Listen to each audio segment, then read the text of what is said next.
Good morning, everyone, and welcome to the Wellbeing Pod. I am Devisha, and today I have a new guest with us, which is Izabela Hamilton. And Izabela is a certified communications coach, executive communication and communication coach. Izabela, tell us a little bit more about yourself, your background, and how you came to draw an interest in what you do. Okay, well, first of all, thank you so much for having me on your podcast. I'm a big fan of the podcast. I did listen to some of your episodes and also of the Middlesex University. So it's very nice to be here. And thanks for the introduction. So yes, I'm Izabela Hamilton. I'm a coactive coach. So this is a type of coaching that you do that can be life coaching or executive coaching or communication coaching that can really fit into many areas. And in addition to that, I have PR and communications background. So I started being drawn to coaching in 2015. I used to work in a corporate, in a luxury hospitality group, and they were doing coaching for the senior leadership team. And I was knocking on the door asking, can I have the coaching? I really want to see what it is all about. And, you know, from the first session that I had with the coach, Kate, I really wanted to be in her seat. You know, I realized that what I want to do as part of services that I offer is to help people, get better, move up the career ladder, move into a different industry, and figure out how and work together with them to achieve that. So alongside my coaching journey, my doing diploma, I came across positive intelligence, which is what we are going to talk about. And I did course with the Positive Intelligence founder, Shirzad Shamin, in 2020. So 3 years ago. He's generous enough to offer this coaching program to coaches, and they can get to know what positive intelligence is about and get certified in that area. That's interesting. What about positive intelligence that attracted you more? Mm-hmm. Well, I heard, we all heard, we talked about it. There is emotional intelligence. There is the IQ as such. And positive intelligence was something I heard first about in 2016 when I was doing my coaching program. One of the girls that was doing that program with me, she actually told me about it, and she said it's fantastic. It works very well for the senior leadership teams, for as part of your executive coaching toolbox. And I heard about it then, but I was like sticking to the program that I was doing. So then when in 2020, when I came across it again, I was like, okay, maybe this is a sign that I should really, delve into it this time around. So I got myself a book. I signed up myself for the coaching program that I mentioned earlier, because I realized that EQ and IQ, it helps you obviously reach, contributes to reaching your potential, but PQ really helps you to achieve it, and it's in a very easy way, because the positive intelligent quotient, PQ as we call it, it measures the percentage of time your mind is serving you as opposed to sabotaging you. So, to put it because, it can be a little bit too like research and specific industry language.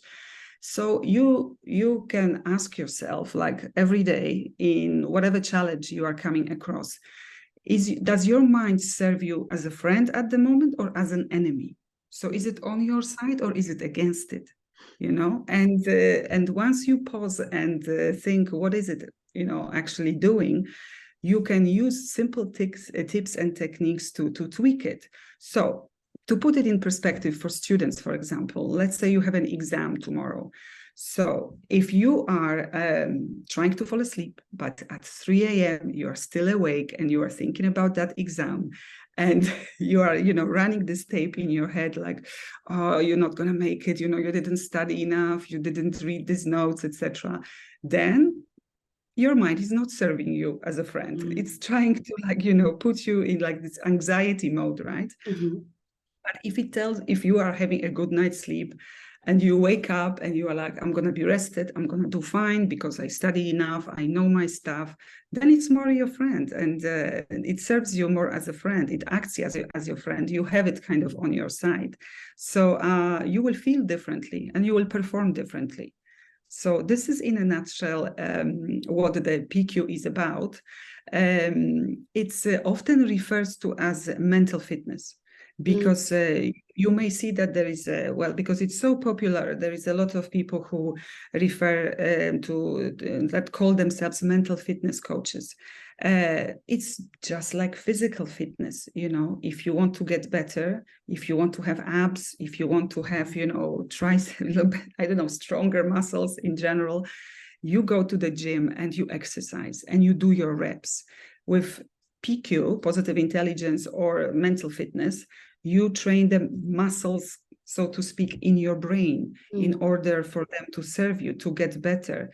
And the beautiful thing is that these reps, the repetitions, they are like 10 seconds long. So it's really nothing.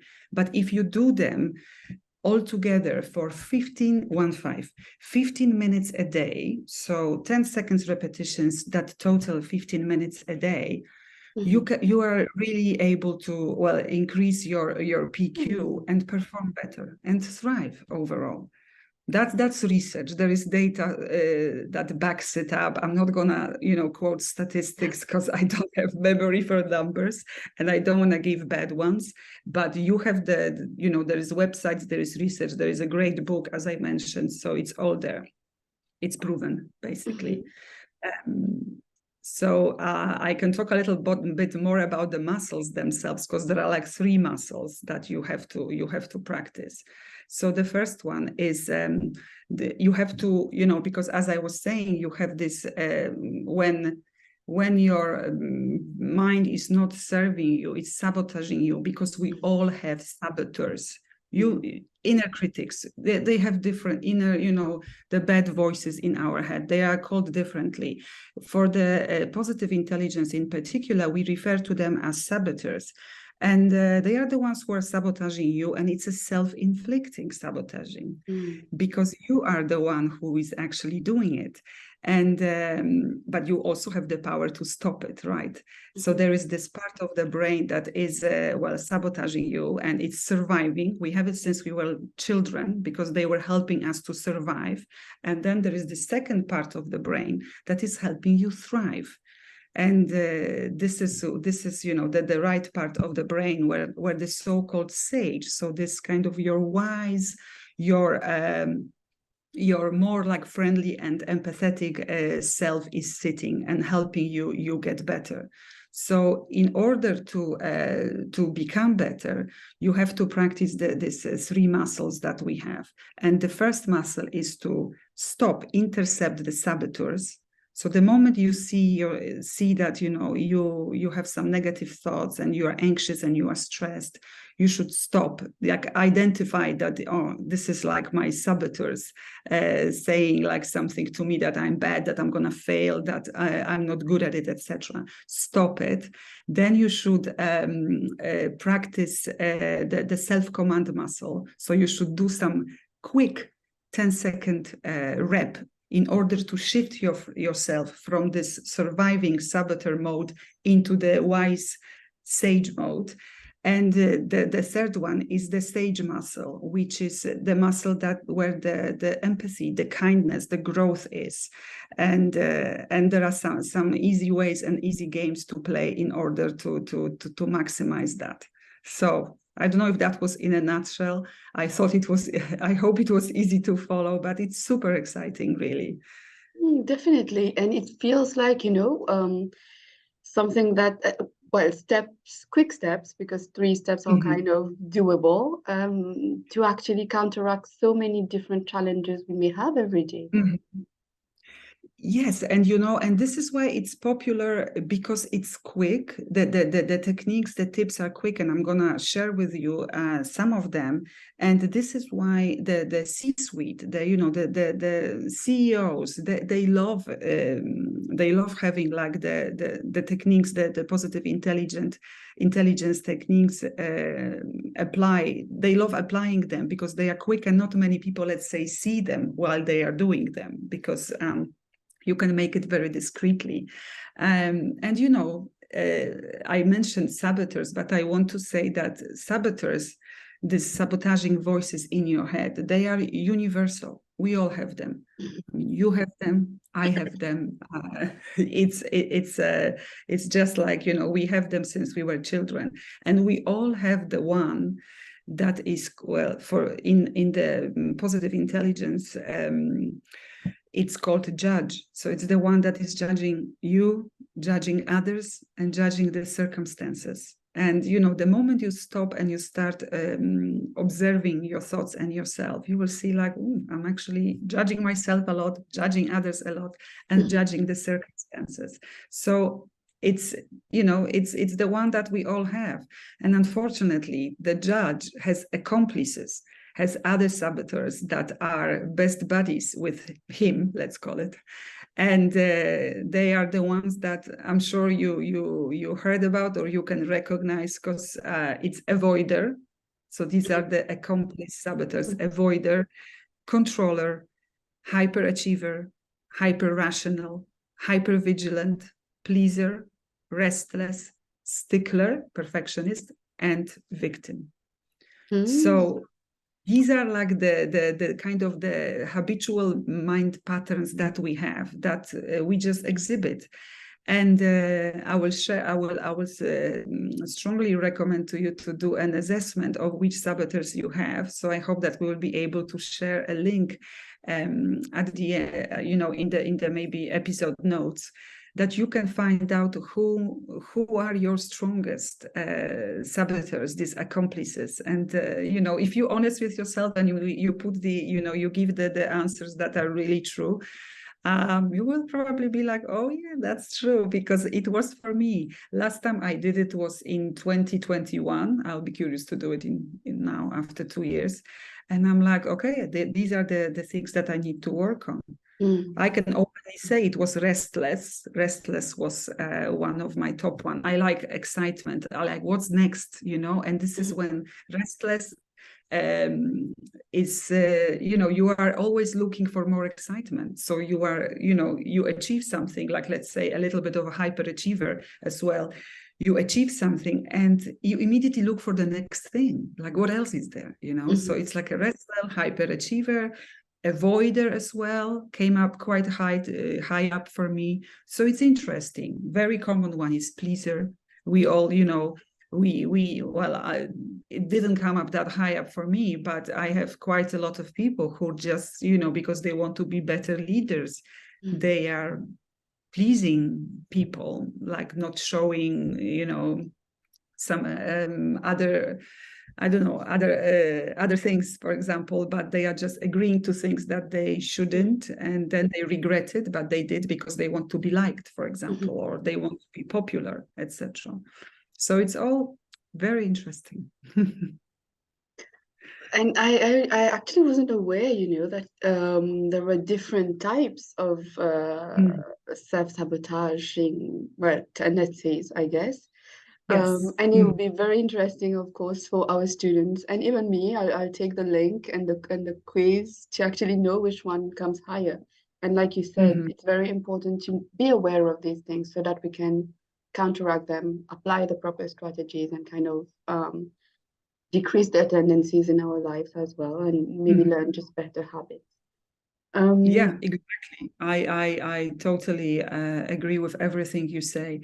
And, you know, there is the important thing is, because I remember I was like, remember this, that you are not avoider. It's like you have like an avoider, like maybe like a tendency to avoid things, or tendency to please people, but it's not that you are, whenever you are like, oh yeah, I've done this test and it turns out that I am an avoider, I am a pleaser. No, you just have these characteristics. So just make this distinction, because it's also important, well, what we say and how we say things. Yeah.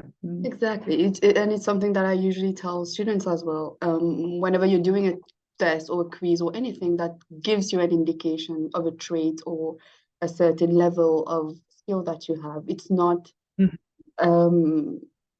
final. It doesn't end there. It's just an indication of what you can improve on or work on, and eventually, of course, get it better. So, so yeah. So why do you think, I think we did talk about this a bit, but why do you think it's important to develop positive intelligence? And if we do develop it, how does it help a student?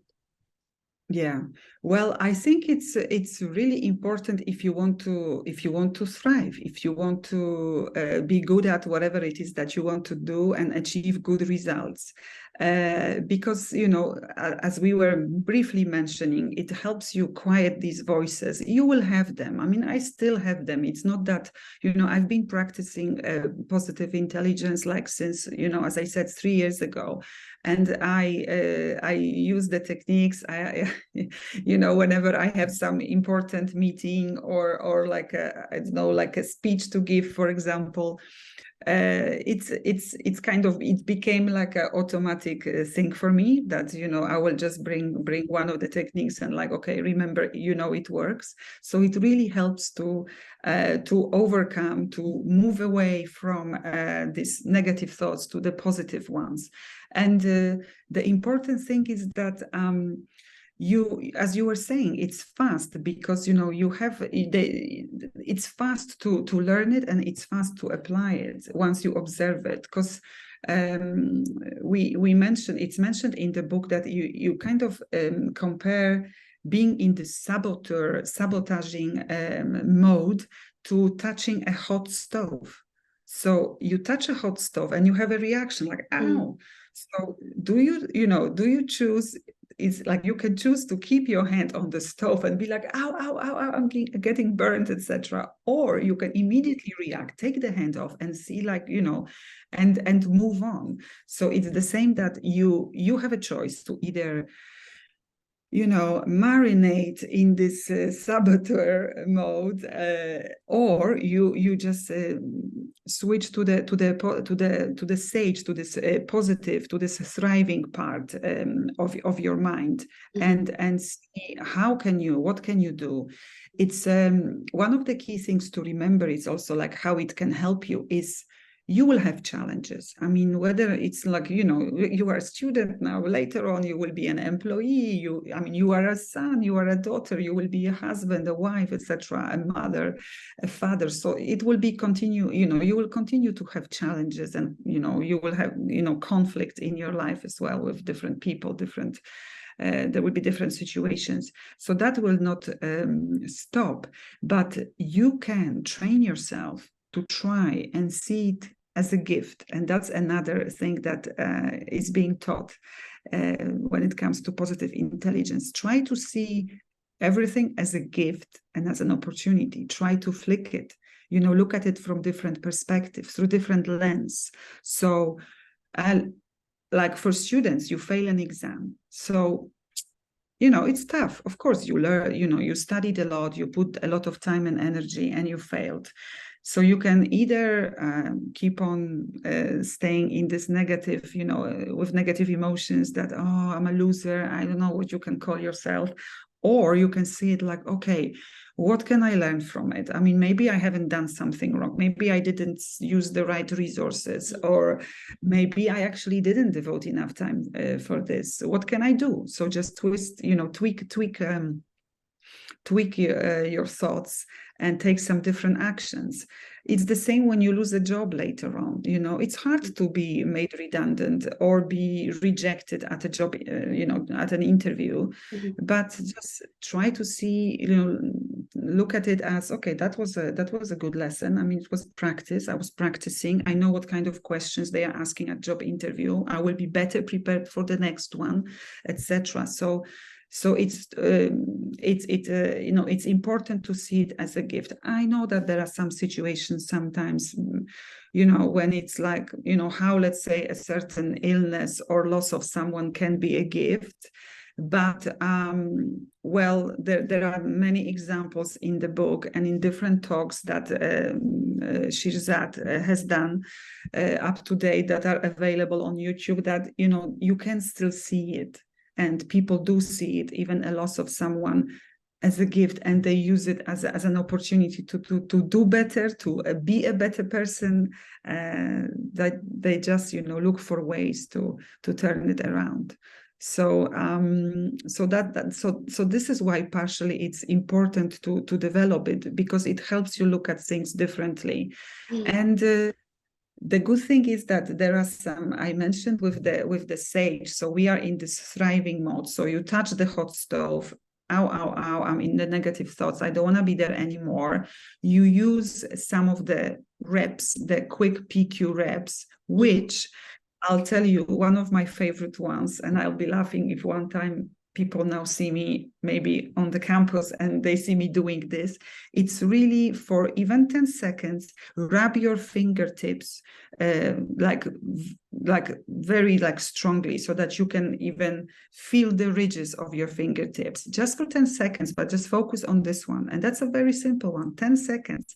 And trust me, I say to people who are just about to deliver big talks, I tell them, just do it. And they do it. And then they message me and they say, it works. And I'm like, it works. I know, but I'm so glad that you do.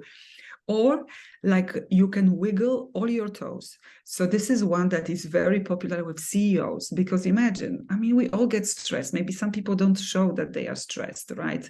But inside they are like, the heart is pounding. Or like, sometimes I'm laughing. I was comparing, like, when you want to use a metaphor, they are like swan, like, kind of above the water, it's all graceful and like kind of confident, and below the water level it's like you are moving your feet very fast and in a little bit of a panic. So this is sometimes an image of the image that I have of like when people tell me like outside I can project this confidence, but inside I'm really like nervous. So the CEOs would, for example, wiggle their toes. So their task is to find as many toes as they can and just wiggle them, while obviously they wear shoes, so nobody sees that. You can sit in a meeting and do that. And because you focus on it, it's really enough to do it for 10 seconds, and you can repeat it.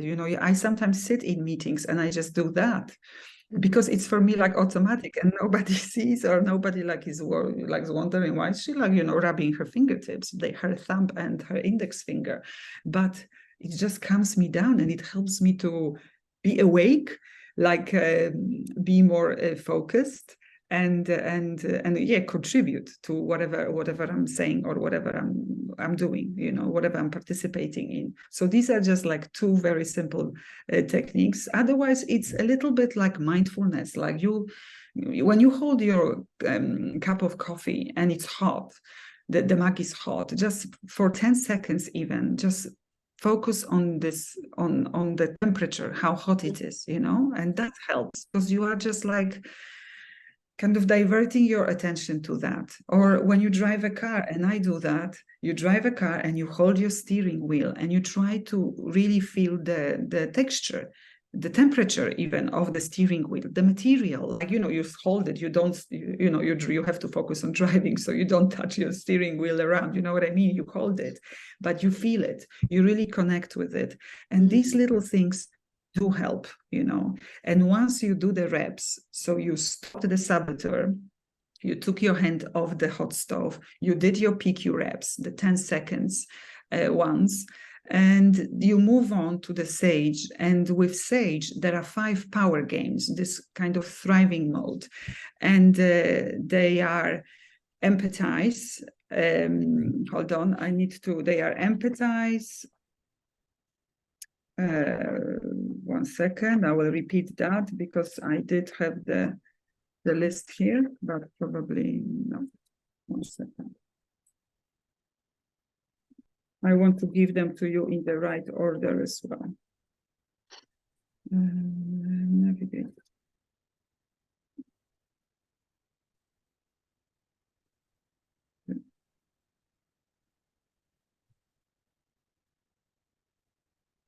See, I'm looking at my notes, and I have a lot of them, notes from my studies, you know. Okay. 1 second.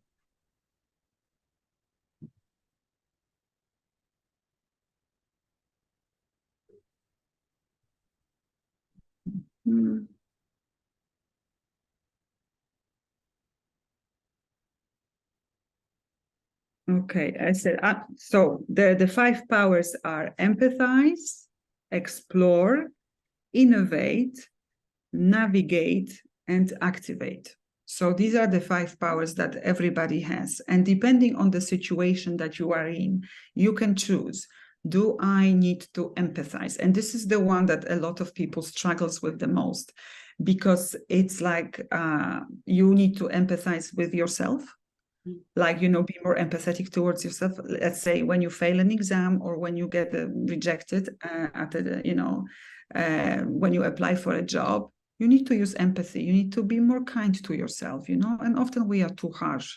So it's the one that I work on, for example, a lot as well, because I'm always like, and I'm like, hey, just, you know, pat yourself on the shoulder and just, you know, give yourself some love here, basically. So you need to, you know, you turn on your empathize power, whether it's towards yourself or towards the other person. Because, for example, you have a conflict with someone or it's a challenging situation. And when you really switch on that empathy and you try and see them, and in this particular, like we call them power game, you try to visualize that person that you are talking to as a child. Mm-hmm. And you try to think about how did that person, like I would be thinking, how did she look like when she was a young girl? Like the eyes and like the smile, etc. And immediately there will be a shift in your brain and you will become more empathetic and more understanding. So this is a beautiful game to play. You know, I'm not going to go through all of them, but empathy is important. And then you know, what would be useful, like for students as well, it's like, let's say, innovate. You know, innovation is important. Like if you come across some challenge, you know, it's about, you know, the familiar thinking out of the box, like trying to figure out, what is there that I can do? You know, is there another solution?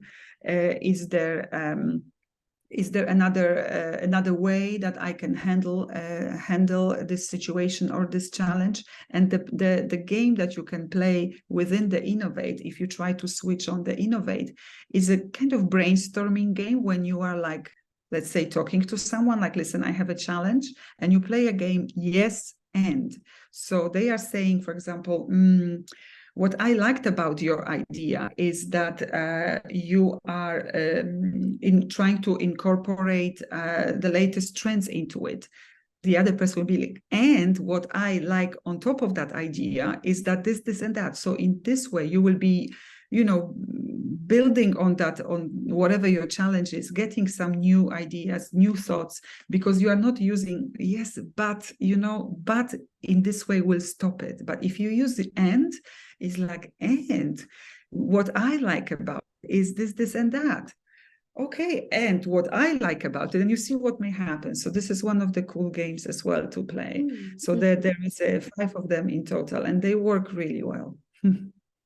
And I would invite students to actually go deeper, you know, and research this and kind of find out how this applies and how they can kind of develop these power games and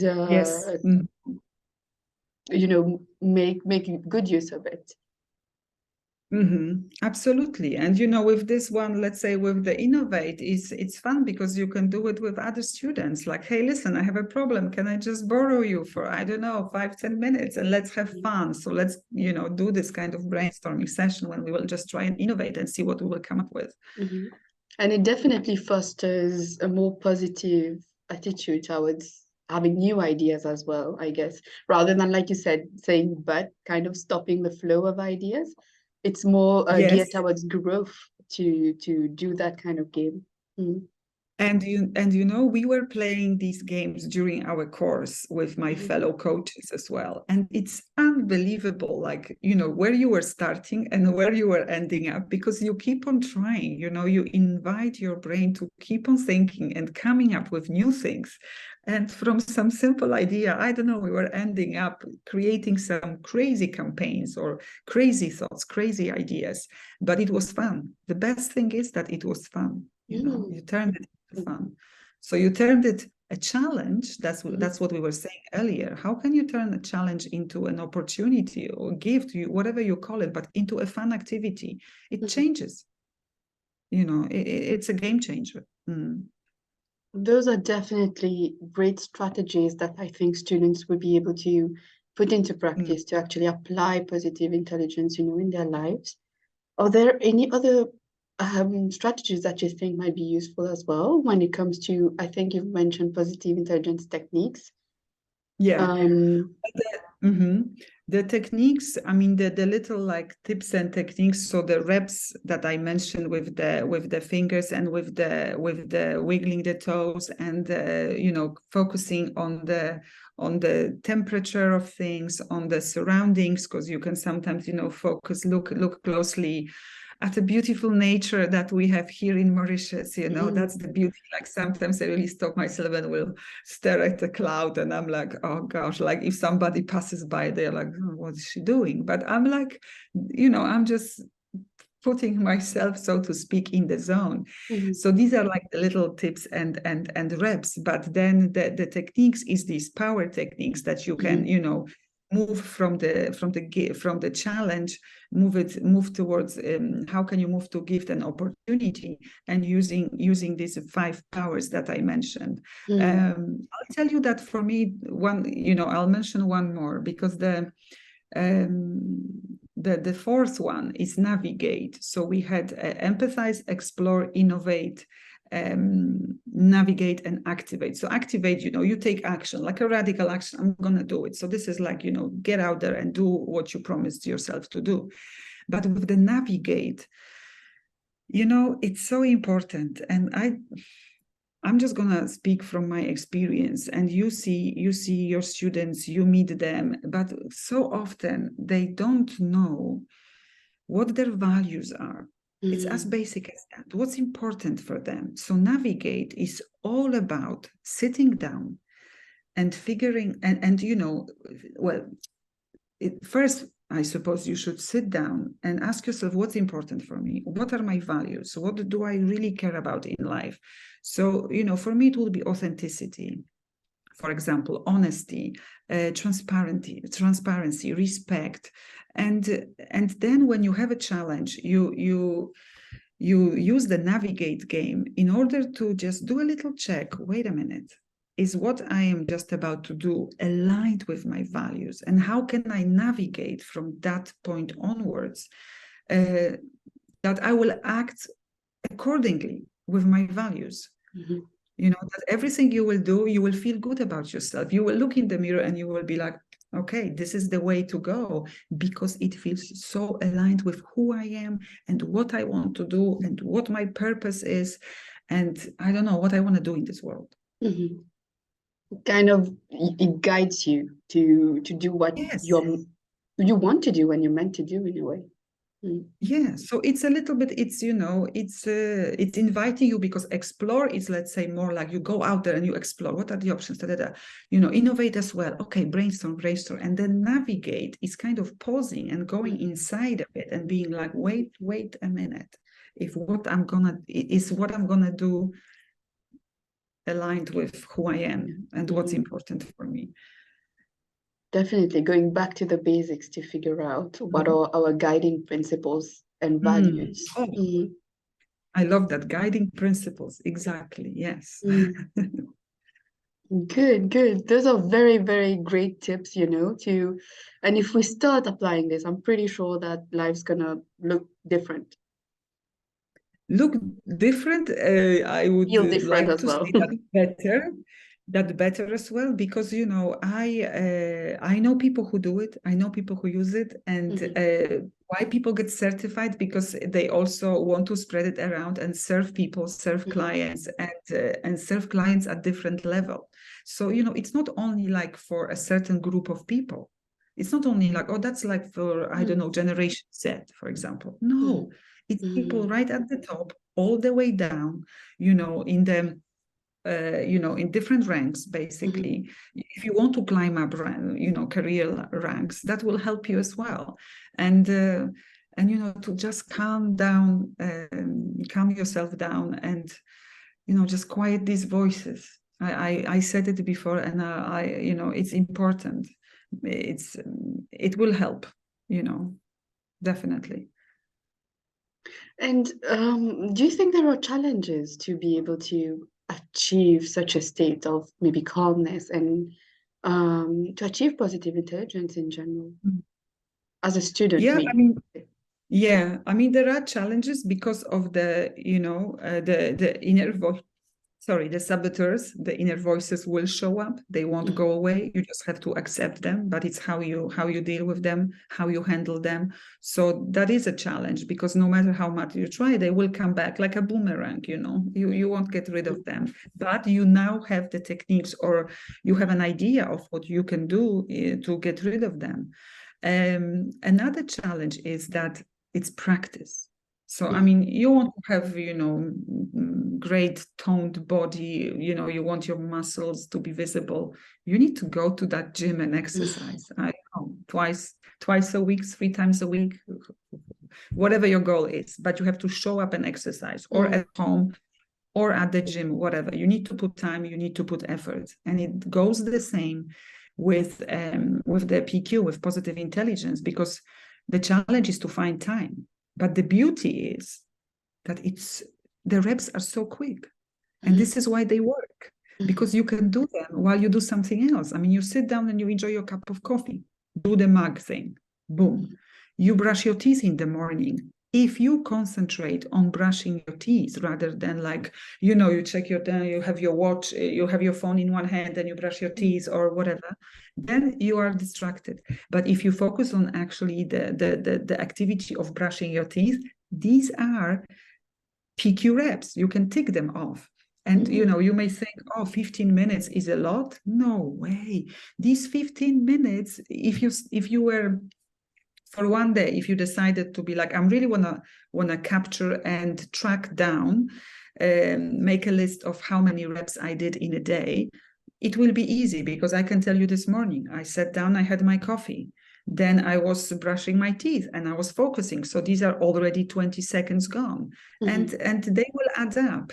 What some people do as well, in order to remember, because they have a challenge to remember to apply the PQ reps, is they attach them to a different habit that they already have. So, for example, quite often, I hope you don't mind me using that example, a lot of people, when they use the toilet, let's say to wash their hands, they will immediately do like maybe 10 seconds of rubbing their fingers.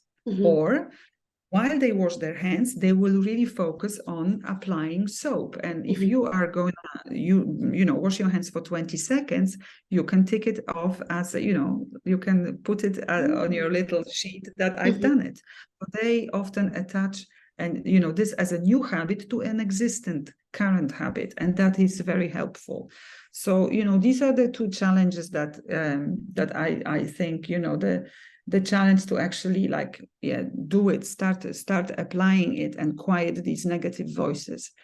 But it's possible, it's the power of habit. There's so much talk about it out there, but it does work. Start small, baby steps. If you don't do 15 minutes, do 5. That will help as well. Definitely starting small and gradually upping the amount of time you would spend doing the PQ reps, I think might also help Yeah. students, definitely. So don't think that, okay, I'm not doing it and maybe it's not going to work for me. Start somewhere and keep doing it. Be consistent with it. Yeah, Mhm. exactly. And it's those were very, very useful strategies and tips that you provided us, Izabela. Do you have any maybe last wise word before we end this episode? Ultimate tip for our students, maybe to get started. Like ultimate tip. if they Well, had to start tomorrow, or today, what is it that you would tell them to do? yes, there is a way. So I'm like, knowledge is power, because often we know so many things and we are so knowledgeable about the topic, but action speaks louder than words. Okay. So it's all about taking action. So here is my, well, maybe it's not as much as a tip, but it's a little action to take. So once you see the link to that saboteur assessment, you know, if you are listening to it, you see the link, click on the link and do the assessment. It's not a long one, and you will receive, everybody who is doing that assessment receives a very nice detailed report of their accomplice saboteurs, the avoider, the pleaser, the restless, etc., hyperachiever, and an overview of the judge, the master saboteur that we all have, the one that judges ourselves, others, and the circumstances. So you will get a great overview. It will show you which ones are the most prominent for you. And once you have the report, it's not enough to just know what your tendencies are, but act on them. And if anyone ever has any questions, I mean, you can put my email address in the notes, in the notes, and they can get in touch with me. Or if they see me around anywhere, I'm happy to talk a little bit more, because it works. I'm passionate about it. I talk about it, and I'm so glad that I had a chance to talk to you and tell your students about it too. Thank you so much for this, Izabela. Thank you for being our guest today and for giving us so many resources. I'm sure we'll definitely make use, of the link and the different resources, the opportunity to come back to you, with maybe results, sharing our results, and maybe having more discussion around it so that in a way we can help ourselves, but also help each other, all of us as a community as well, to kind of move towards acquiring those positive intelligence skills. So thank you once again. And I look forward to viewing your answers to listeners, and hopefully we get to meet and talk about this. So thank you, everyone, and thank you for listening. Thank you. Thanks a lot.